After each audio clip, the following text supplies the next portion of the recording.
From New York, this is Democracy Now! We're breaking with convention.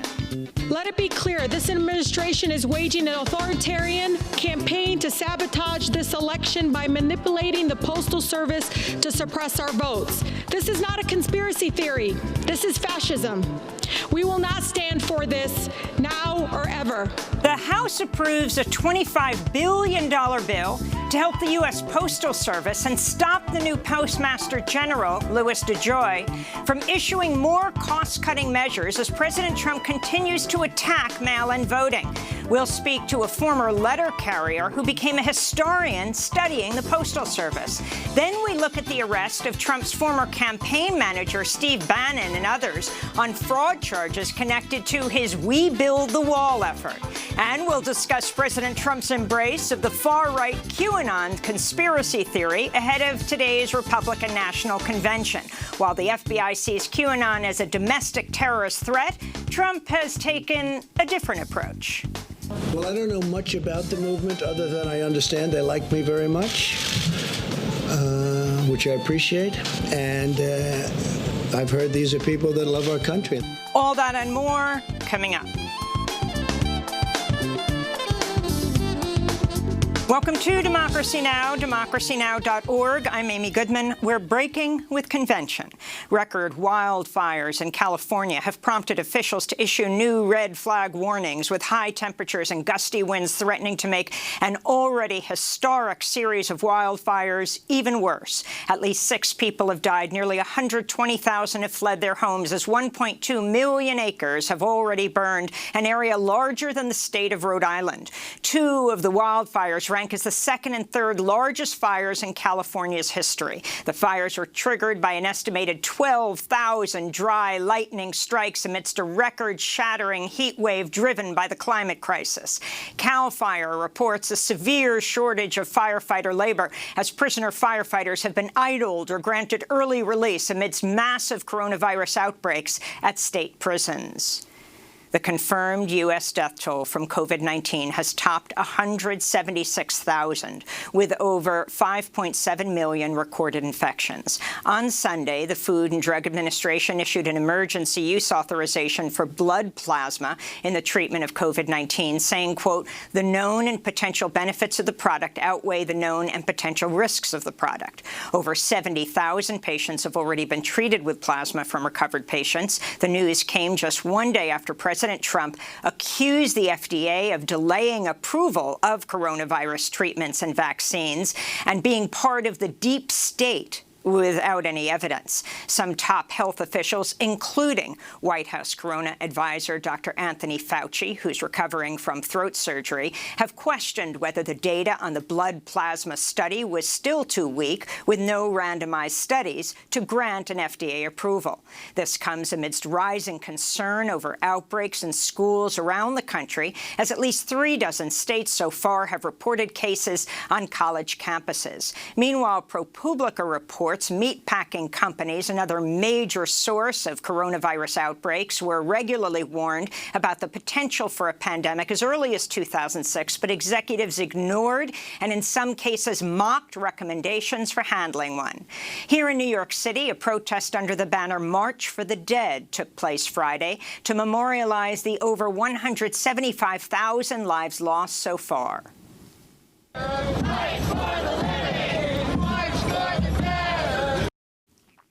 Families of victims of COVID-19 called out Trump for his mishandling of the pandemic as they marched across the Brooklyn Bridge to the Trump building in Lower Manhattan. Globally, the confirmed coronavirus death toll has topped 807,000. The United States has recorded the most deaths, with 25% of the deaths, yet under 5% of the population, followed by Brazil, Mexico, and India, which crossed the 3 million mark for cases on Sunday. Meanwhile, countries including Australia, Spain, and South Korea are grappling with a second wave of the virus. This is the director of the South Korean Centers for Disease Control and Prevention.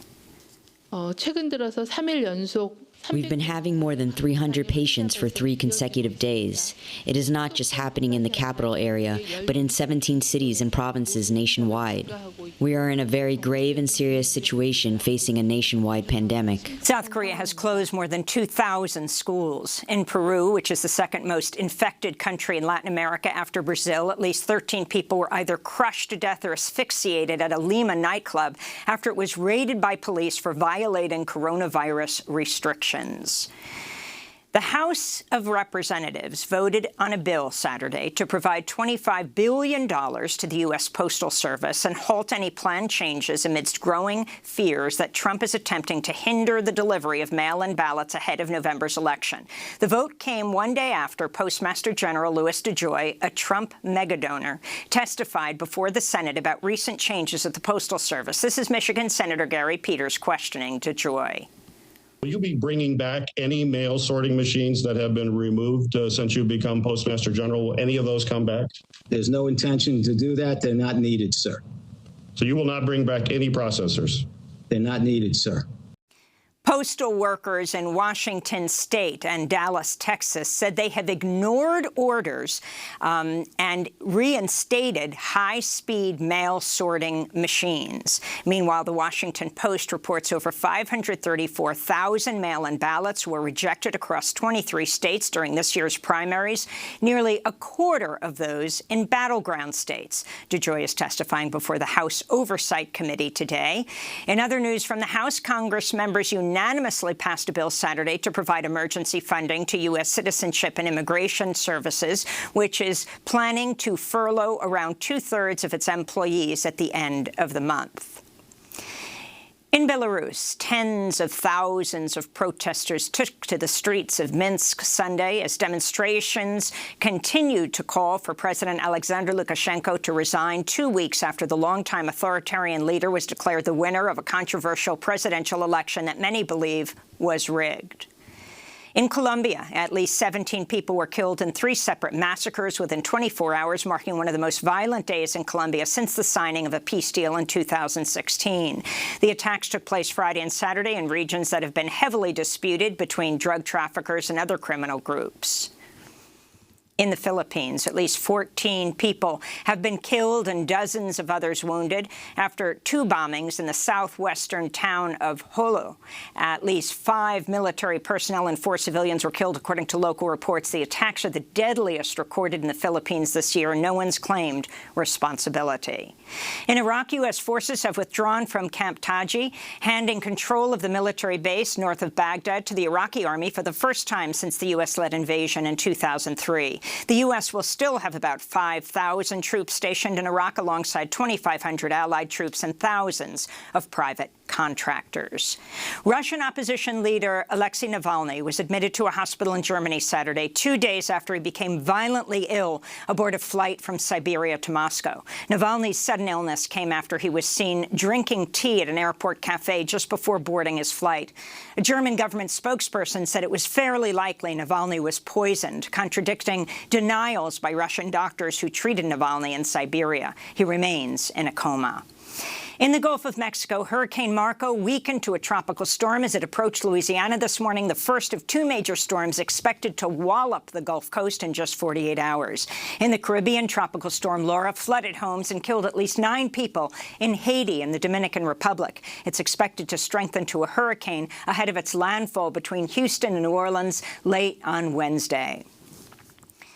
A warning to our viewers. The next 2 stories contain disturbing images of police violence. In Lafayette, Louisiana, protesters took to the streets this weekend in the wake of the police killing of a 31-year-old black man, Trayford Pellerin, on Friday. Police officers reportedly were called for a disturbance at a convenience store where they encountered Pellerin and used tasers on him before shooting him dead as he tried to enter another convenience store. Civil rights attorney Benjamin Crump, who's representing Pellerin's family, called for the officers involved to be fired. Trayford Pellerin's mother told media her son struggled with anxiety, while his aunt remembered him as quiet and generous with a big heart. Meanwhile, protests have also erupted in Kenosha, Wisconsin, following the Sunday police shooting of another black man identified as 29-year-old Jacob Blake. Video appears to show two officers shooting at Blake as he walks away from them and starts to get into a car. Blake's loved ones said on social media he's out of surgery and in stable condition. In Portland, Oregon, alt-right hate groups took to the streets again over the weekend, attacking anti-fascist protesters and others. As clashes erupted, some pointed out that Portland officials did not designate the events a riot and that police largely did not intervene, in contrast with the brutal police response toward anti-racist protesters in recent weeks. Tennessee's Republican Governor Bill Lee signed a new law which could strip protesters of their right to vote. The new law says protesters who camp out on state property could face felony charges, which would mean they automatically lose their right to vote. Kristen Clark of the Lawyers Committee for Civil Rights Under Law said, quote, "This is a racially motivated law intended to silence the Black Lives Matter movement." In Charlotte, North Carolina, delegates are gathering for today's opening of the Republican National Convention. President Trump is expected to make an appearance every night and will accept the nomination virtually from the White House on Thursday. Protests have been taking place in Charlotte since Friday, resulting in at least 5 arrests Saturday night. In other news from the White House, longtime advisor Kellyanne Conway said she'll be leaving her job at the end of the month, citing her family. Her husband, George Conway, also announced he's stepping back from the anti-Trump Republican group, the Lincoln Project. This comes as the couple's 15-year-old daughter, Claudia Conway, said on social media she's seeking emancipation from her parents and that she is devastated beyond compare that her mother was planning to speak at the Republican National Convention.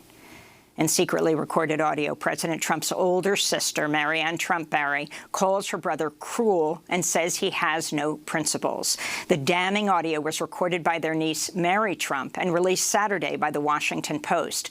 Marianne Trump Barry, a former federal judge in New Jersey, also appears to be the source for Mary Trump's allegation in her tell-all book about her family that Donald Trump paid a friend to take his SATs for him. Mary Trump recorded her aunt in 2018 and 19.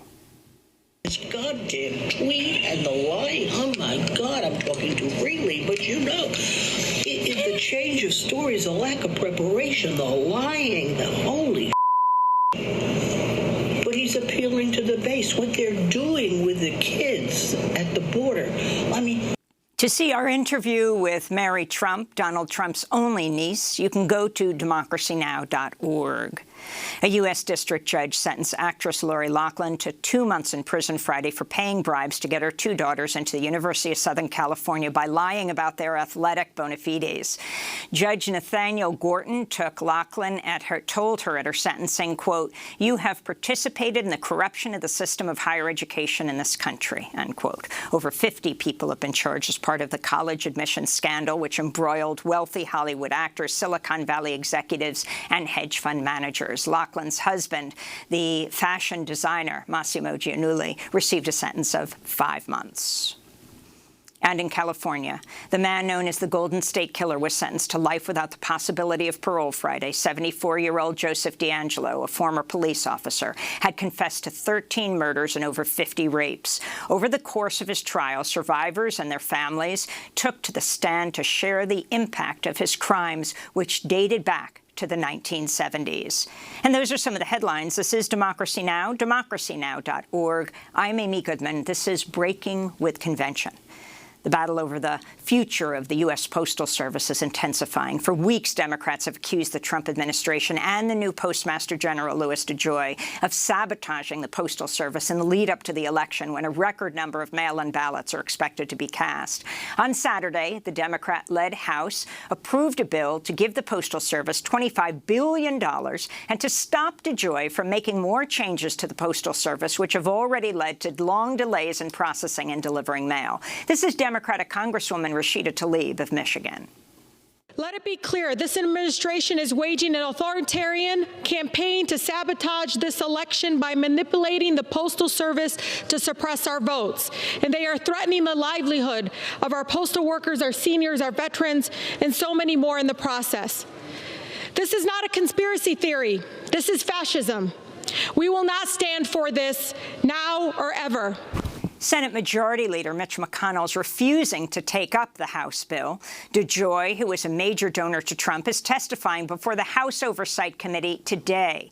Saturday's vote came on the same day protests were held at over 800 post offices across the country to condemn the actions of DeJoy, who became Postmaster General in June and still holds investments worth up to $75 million in assets in competitors to the U.S. Post Office or contractors with it.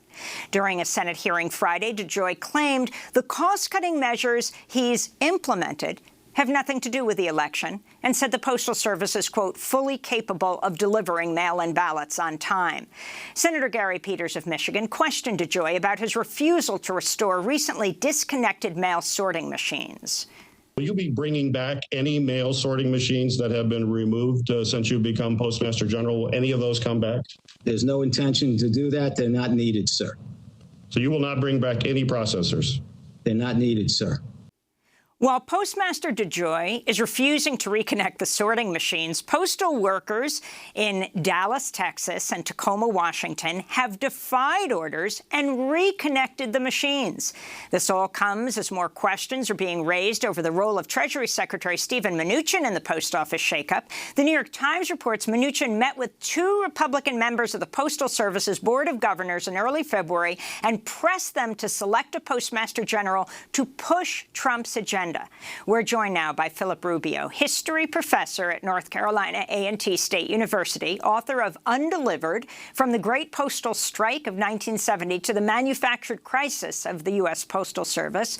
Prior to becoming a history professor, Rubio carried mail for the Postal Service for 20 years. It's great to have you with us, Professor Rubio. If you can talk about the latest developments, the Senate hearing on Friday, the bill that was passed, and what's expected to happen today with the House hearing. This isn't just Democrats accusing the White House and the Post Office of making it difficult or delaying the mail so that mail ballots won't get in on time. That was clearly stated by the Post Office itself, saying that they did not think they would be able to handle all this mail, though DeJoy told a very different story when he testified before the Senate Friday. That's correct. And this Postmaster General really does have a credibility problem. He came into office just 2 months ago with claims that he was going to run it like a business and correct past inefficiencies, and he was going to first of all, clean house, replacing 23 senior management positions, and cutting overtime, banning late leaving from mail processing plants and also from stations. So, slowing the mail down in effect, and added to that, pulling up thousands of blue mail collection boxes and decommissioning these mail sorting machines, and then denying that, and then admitting that, but saying it's had not had that much of an effect. But the damage has been done. I think he's demoralized postal workers. I think he has discouraged a lot of voters who are hoping to vote by mail to vote safely and securely because of the pandemic. And he has also made, I think, people as postal consumers discouraged by promising that he will resume decommissioning these machines and these other policies of his after the election. Have you seen anything like this before?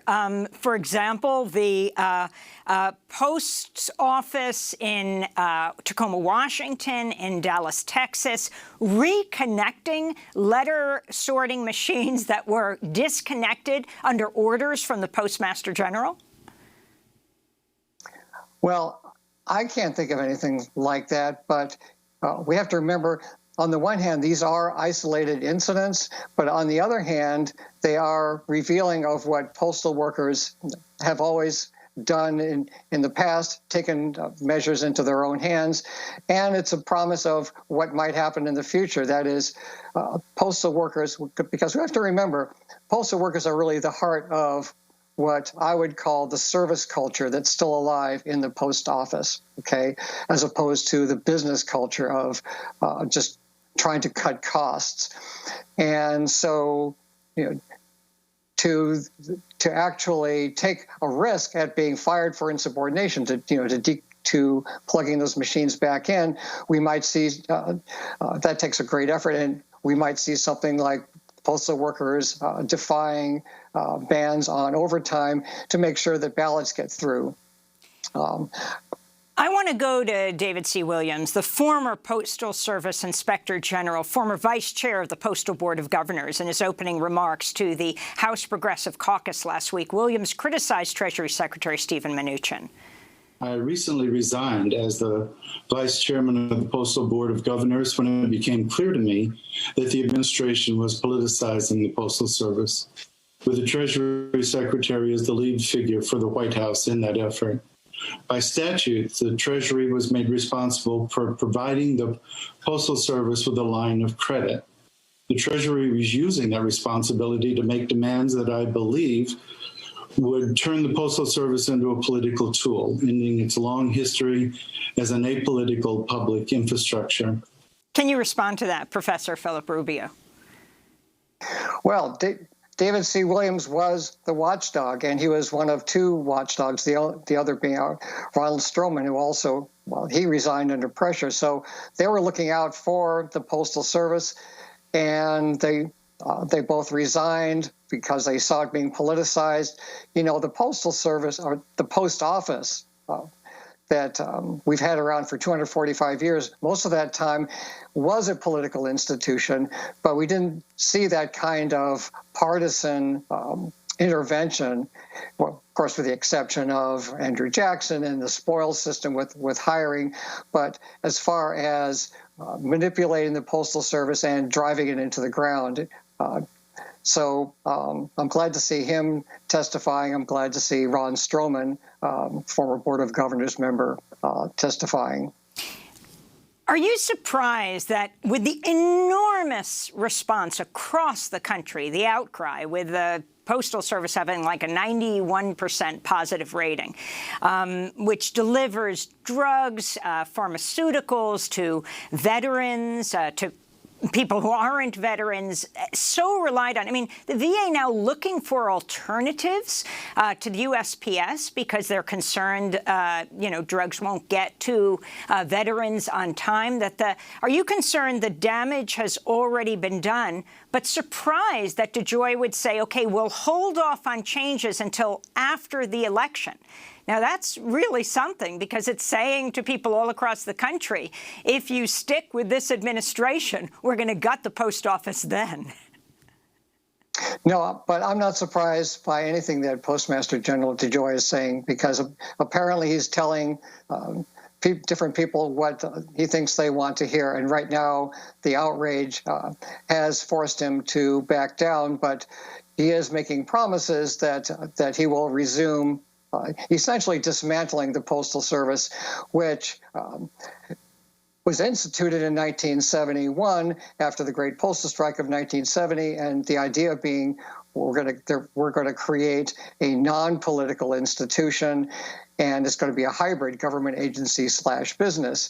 What he assumes that he was given was a mandate to take it further in the business direction. And unintentionally and ironically, both he and Trump, I think, have dramatized how the perils of postal privatization and partisan intervention and driving our post office into the ground, that we don't have to accept this, that we shouldn't have to accept this, we shouldn't have to take it. I'm not surprised that there has been popular protest, popular outrage, because that's something that people learned from the springtime with the George Floyd protest. And so when you see people not getting their medications, when you see people not getting their mail on time, of course they're going to speak up, and they've learned that protests can change things. And I think that's forced Congress, to be, or I should say, it's encouraged Democrats in Congress to put this on the agenda, but it's still not enough. What Democrats in the House and Senate are doing is the best they can do to keep putting pressure with investigations and putting bills forward that the American people will hopefully respond to. President Trump tweeted, I'm going to go back and look at what he tweeted, on Sunday. So now the Democrats are using mail drop boxes, which are a voter security disaster, among other things that make it possible for a person to vote multiple times. Also, who controls them? Are they placed in Republican or Democrat areas? They are not COVID sanitized, a big fraud. Now, Twitter has flagged the tweet for violating Twitter rules about civic and election integrity. He is suggesting you will get COVID if you drop your ballot into a ballot box. So this is just more distraction that that Trump and his administration are doing, as they've done around so many other issues, but around the Postal Service. And what is gratifying is to see that lots and lots of people, including politicians, are pushing back against it, are not being satisfied with DeJoy's responses, and are rebutting Trump's claims. But what all of this does is what's intended to do is to distract and discourage. And what we have to do as individuals, as well as a collective body, is to remember that we do have a right to vote. We have a right to vote safely. The Postal Service is mandated to provide universal service, whatever that service is, even if more than half of us vote by mail, to make sure that enough overtime is in effect, enough postal workers are deployed to get all those ballots counted, for people to register and vote early, to vote in person if they feel safe enough doing that, but to vote and to keep putting pressure on the Postmaster General. And can there anything legally be done? I mean, you've got the bill that was passed in the House, now the House hearing today. Not clear what will happen in the Senate, though it doesn't look like Mitch McConnell would take it up, though there is bipartisan attack on Trump and DeJoy. Of course, it starts at the top for going after the Postal Service, so much so that Trump inexplicably, after attacking it for so long, sent out a tweet last week saying, "Save the post office." He just didn't write "from me," from himself. Right, and he and his wife and other administration members also vote by mail, and they are also encouraging Republicans to vote by mail. So however you vote, people need to remember that they do have a right to vote, and they do have the right to expect that the Postmaster General, who, even though it's not a very strong political position, has a lot of power and can reverse these policy changes, and can also work better with the states to make sure that the ballots are counted. But in the end, it will probably come down to postal workers who make sure that that the mail does get through, just as we always did. Well, Philip Rubio, I want to thank you for joining us. Key that you said "just as we always did," because before being a historian, you were a U.S. postman for 20 years, now a history professor at North Carolina A&T State University, author of Undelivered: From the Great Postal Strike of 1970 to the Manufactured Crisis of the U.S. Postal Service. Next up, we'll look at the arrest of Trump's former campaign manager, Steve Bannon, and others on fraud charges connected to the We Build the Wall effort. We'll find out what that is. Stay with us. We don't need no thought control. No dark sarcasm in the classroom. Teacher, leave them kids alone.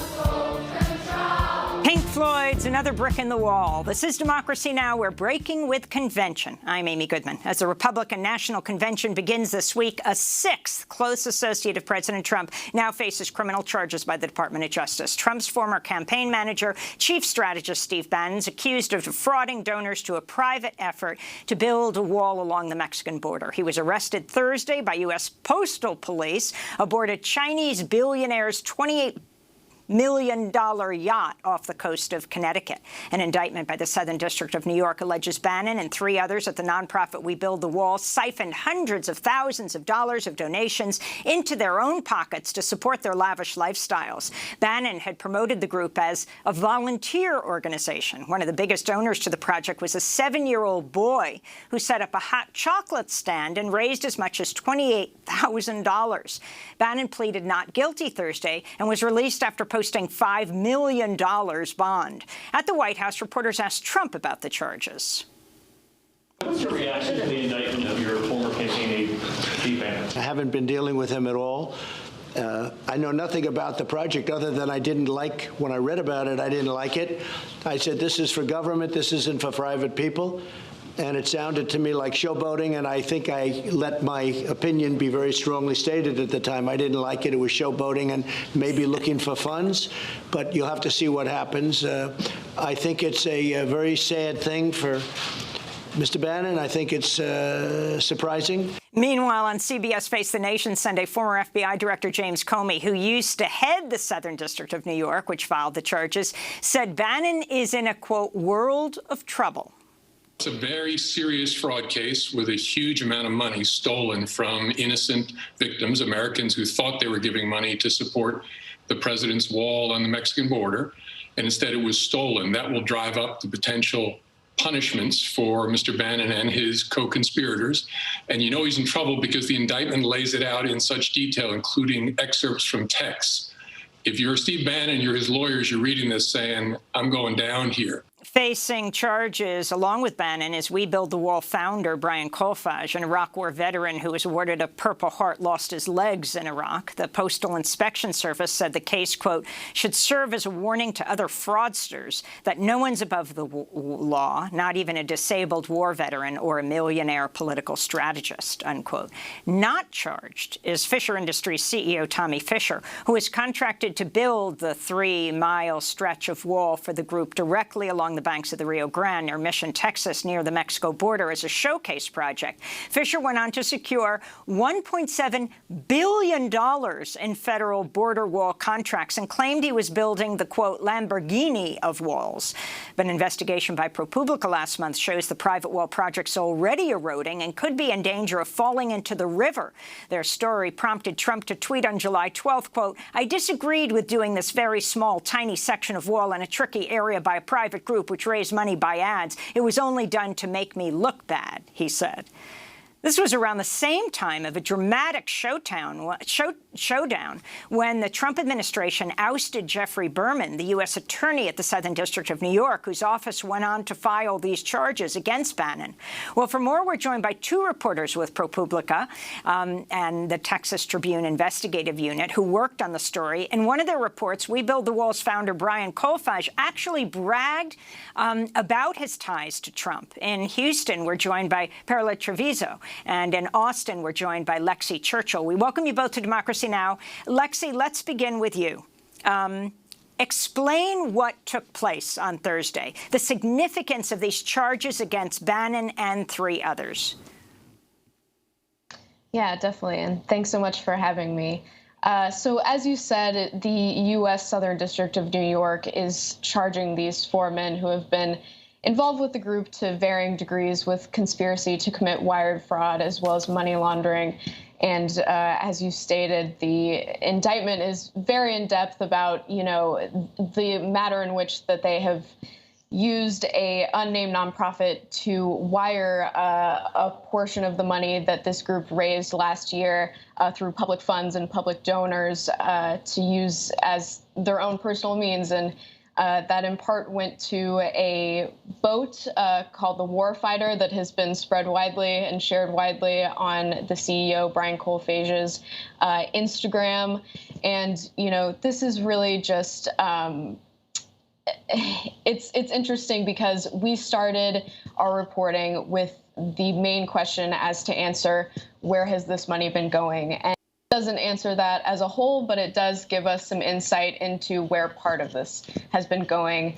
And, you know, the little that we know about it is that this group initially raised around $25 million, and they had used around $6 to $8 million on the first project that they did, and only about 5% of a $42 million project that was their second one that we have reported on, as you stated earlier.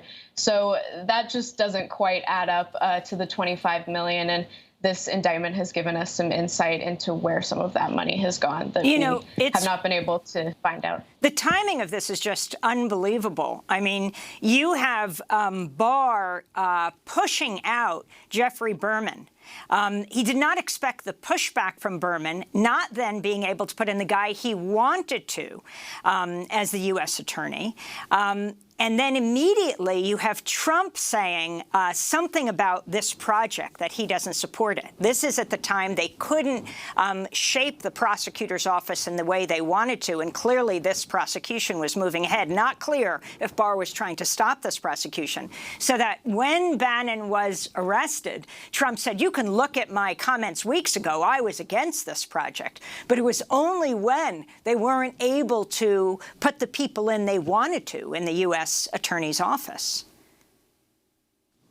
Yeah, and as you mentioned, the president had tweeted about a month ago after our initial reporting on the state of this, how this actual project is standing up, which is not great, that he did not like this project, he did not support it, and he furthered those comments trying to distance himself on Thursday when asked about it. But you know, there is a clear connection between the president and this group. Of course, Steve Bannon, his former campaign advisor and a White House advisor for some period of time. There's no severing that relationship.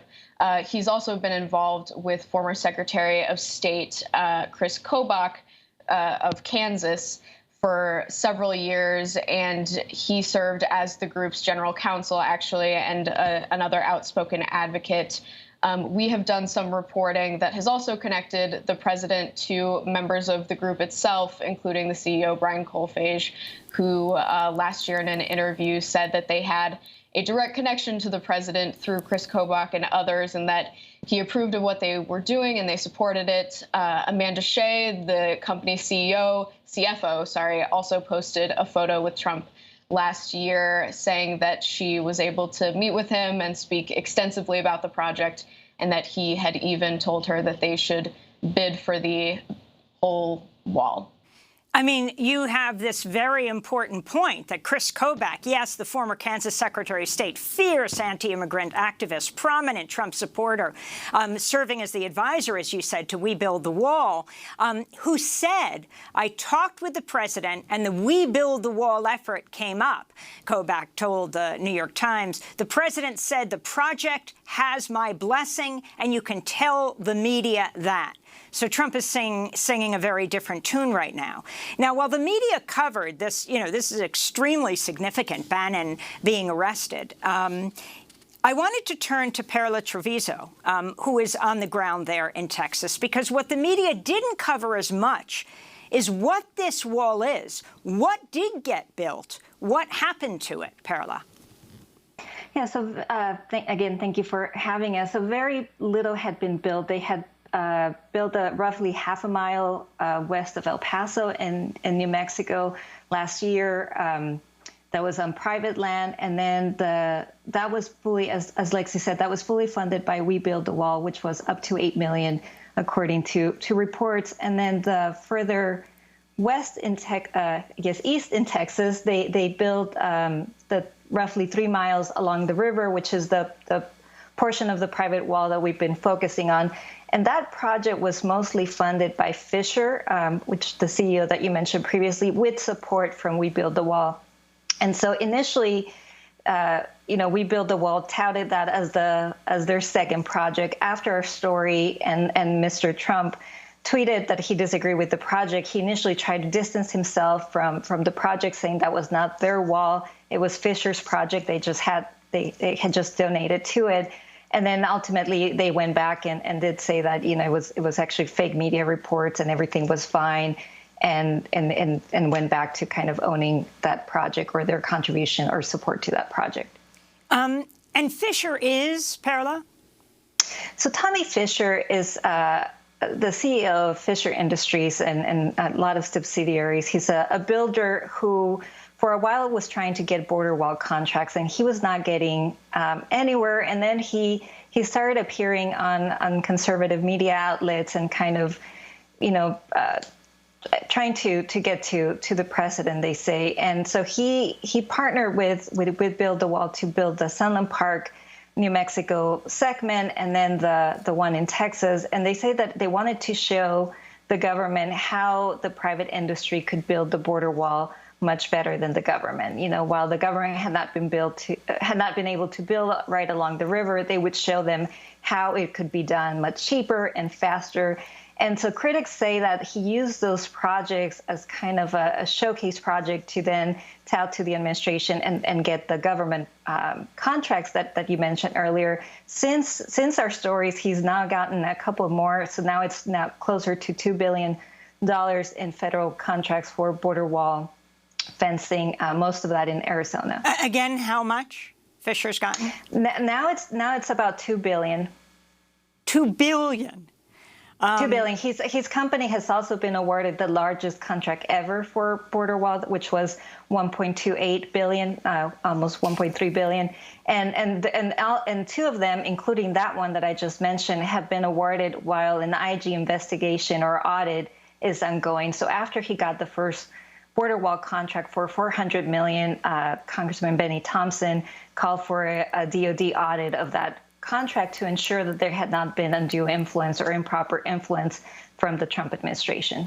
And that's still ongoing. And talk about the wall part that was built and the environmental regulations that were gotten around and what this means in the area.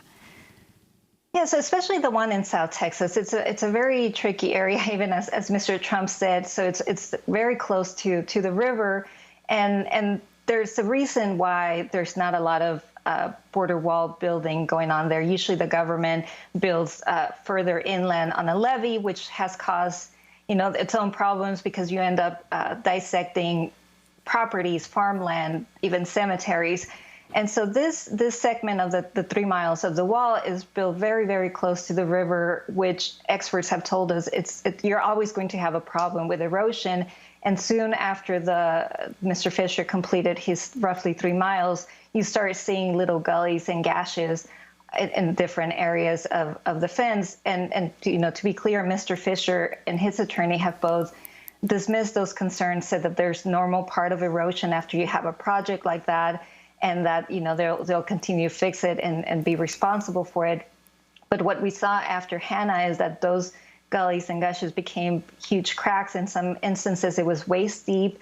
I describe it in the story. You kind of see like deep veins going into the river. And what our experts, hydrologists and engineers tell us is that the problem is that it can destabilize the foundation of the fence. And it's not that it might fall tomorrow, but if this continues, because of the sand and because of the kind of loamy sand under, on the bank, that you could have segments of it topple into the river, which can cause a lot of problems.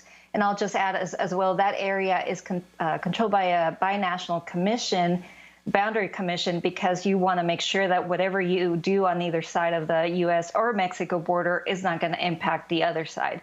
So in this case, they have found that at least one segment of the 3 mile fence can deflect too much water onto the Mexican side when there's flooding. And so that's also currently being litigated.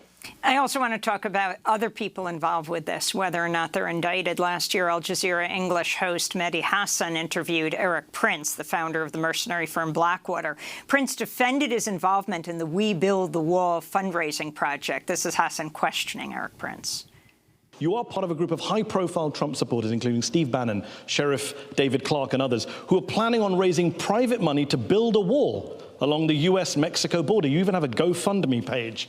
What I don't get, though, is I'm pretty sure I heard Donald Trump say that Mexico would be paying for the wall. Don't discount Mexico actually paying for the wall. I think most of us have, but yes. The last chapter is not written on that, mark my words. So Mexico will pay for the wall, so then why are you fundraising? You can't have it both ways. Mexico pay for the wall, but I'm going to raise money. Which one?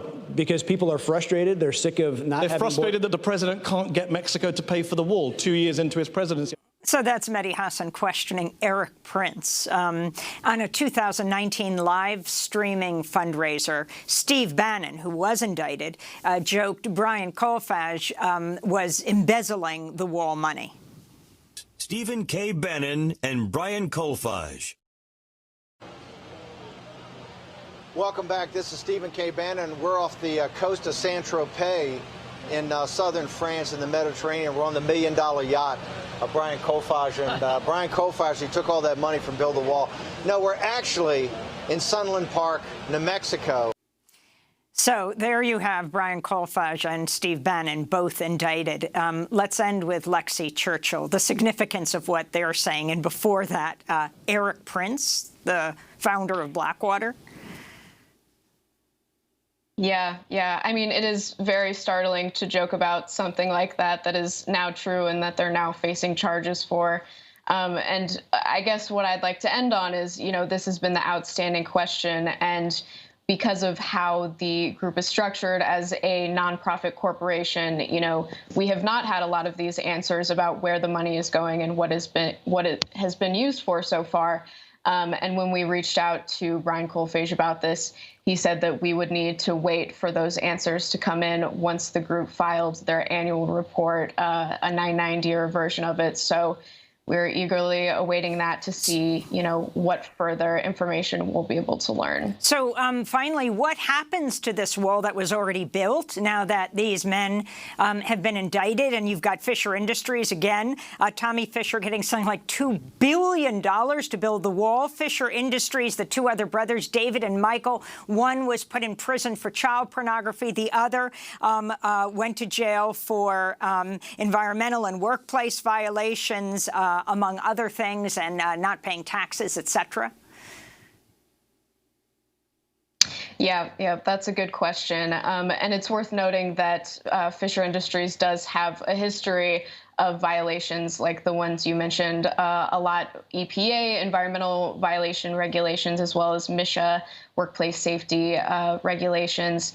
And, I think the biggest thing is that this investigation is still ongoing into the initial contract they received for $400 million from the federal government. And we're waiting to see, what the results of that were as well, if there was any undue influences. Well, as you will, we will continue to follow this, of course. We want to thank Lexi Churchill and Perla Treviso, the reporters with the ProPublica Texas Tribune Investigative Unit. And we'll link to your pieces. Nonprofit that financed a private border wall is now the focus of a corruption case. Next, we look at President Trump's embrace of the far-right QAnon conspiracy theory ahead of today's Republican National Convention. While the FBI sees QAnon as a domestic terrorist threat, Trump has taken a different approach. Stay with us.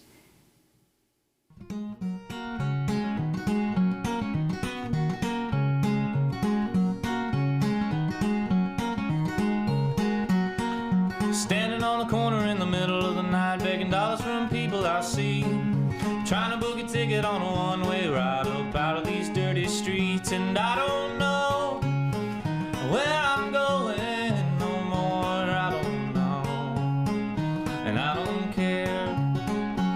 Well, the rail car's running through these streets so fast, man, I jump on if it just slow down. There's killers on the road, so it ain't much chance of me trying and hitching around. Oh, but if I had a dollar, boy, I'd find me a game, and I bet you I could turn it into five. And if I had five, I'd book a bullet train, and I'd ride it till the end of the line. And I don't know where I'm going no more, I don't know, and I don't care.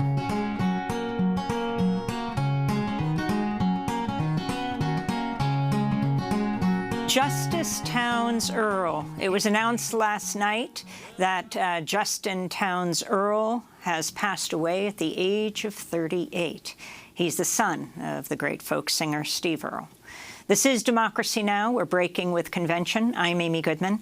As the Republican National Convention begins tonight in Charlotte, North Carolina, questions are mounting over President Trump's decision to openly embrace the far-right conspiracy theory known as QAnon. The theory claims, among other things, that Trump is secretly at war with a deep state cabal of Satan-worshipping elites who run a child sex trafficking operation.